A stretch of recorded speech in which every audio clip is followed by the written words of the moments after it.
আপনি মোসাদের রর কথা না শুনে জনগণের যে সমস্যাগুলি আছে, আমরা যে সংস্কারগুলির কথা বলছি, এই সংস্কারগুলি মেহরবানি করে করেন।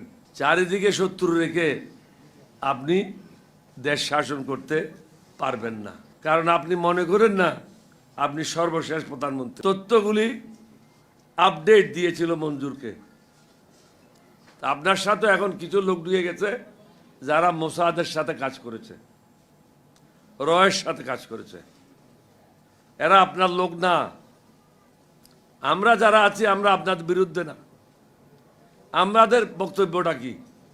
আমাদের বক্তব্য হলো বিগত 50 বছর যাবৎ জনগণ প্রতারিত হয়েছে, ন্যায় বিচার পায় নাই, সুশাসন প্রতিষ্ঠা হয় নাই, আমাদের বয়সও শেষ। আমরা আপনার কাছে কোনো পদের জন্য লালায়িত না, আমরা আল্লাহর উপর বিশ্বাস করি। আপনি মেহরবানি করে জনগণের হাতে যে ওয়াদা করেছেন সংস্কার করবেন, এই সংস্কারগুলি করেন, কারণ আপনি মনে করেন না আপনি সর্বশেষ প্রধানমন্ত্রী। আপনাকেও অন্য পদে আসতে হবে একদিন না একদিন।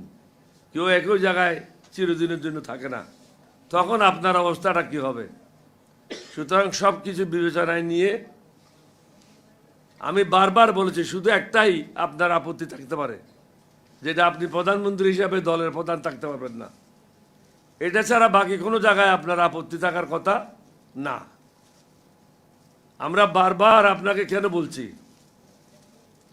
কারণ আমাদের অভিজ্ঞতা থেকে আমরা দেখেছি কি কি ভুল হয়েছে, জনগণ কি কি কারণে কষ্ট পেয়েছে। জনগণকে আর কষ্ট দেওয়া যাবে না। আজকে দেশের অবস্থাটা কি? দ্রব্যমূল্য প্রতিদিন বৃদ্ধি পাচ্ছে, মানুষের আয় বৃদ্ধি পাচ্ছে না।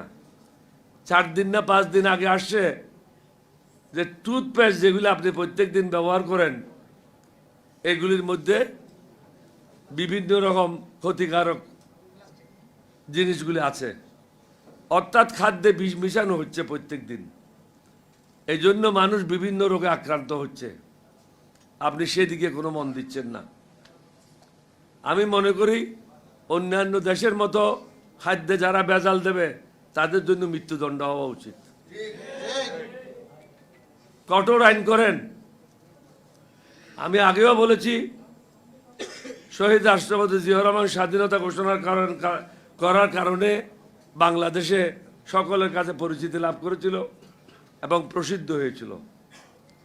আপনার মাতাও সংসদীয় গণতন্ত্র প্রবর্তন করার জন্য জনগণের কাছে সমাদৃত হয়েছিল, সম্মানিত হয়েছিল। আপনি মোসাদের রর কথা না শুনে জনগণের যে সমস্যাগুলি আছে, আমরা যে সংস্কারগুলির কথা বলছি, এই সংস্কারগুলি মেহরবানি করে করেন। তাহলে আপনি দেখবেন নিরাপদে আপনি আপনার কাজগুলি করতে পারবেন। এখন আমি কয়েকবারই বলেছি, চারিদিকে শত্রু রেখে আপনি দেশ শাসন করতে পারবেন না। আপনি কিন্তু এখন চারিদিকে আপনার শত্রু দ্বারা বেষ্টিত। এটার থেকে বাইরে হওয়ার চেষ্টা করেন।